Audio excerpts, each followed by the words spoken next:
Now, there were mixed feelings among the senators that attended the valedictory plenary of the 9th National Assembly as they reflected on their time in the upper legislative chamber, the bills and the notions that contributed to improving governance and the challenges they also had to deal with.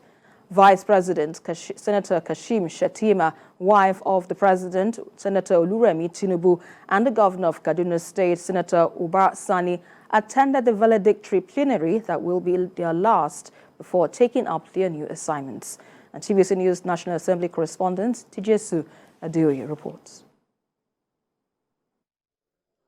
A journey that started on the 11th of June 2019 comes to an end today, 10th of June 2023.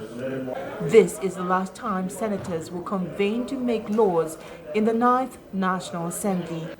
It is different strokes for different folks among the senators of the Federal Republic. Some of them will no longer return to these red chambers. Some others will move on to other responsibilities. Among this group are the Vice President, Senator Kashim Shettima. The success of the 9th Senate lies in our realization that the health of a robust democracy isn't measured by the frequency of clashes between the executive and the legislature.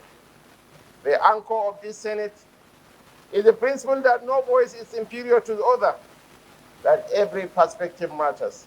God Almighty uses weak things to confound the wise. And one of those weak things that God used to do exploit in these hallowed chambers, I did all that was required of every legislator. Motions, bills, even some bills, that are assented to law.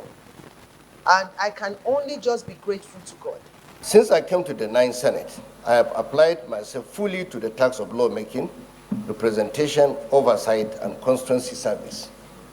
I sponsored 32 bills, and 7 of them have been passed by both House of Representatives and the Senate. Emotions were also expressed at this valedictory ceremony. Lawmakers struggled to hold back tears as they recounted the good, the bad, and the ugly moments, and how far they have come in representing their people. When the PDP that I was its governor for 2 terms was being formed, I brought every money they used in forming that party, every penny. I want to thank my colleagues for giving me these 4 years of uninterrupted support, because this country is not fair to so many of us. You can see the way this government has started. There's no doubt that we are going to be lucky as a nation that we have a man who was involved in the enthronement of democracy.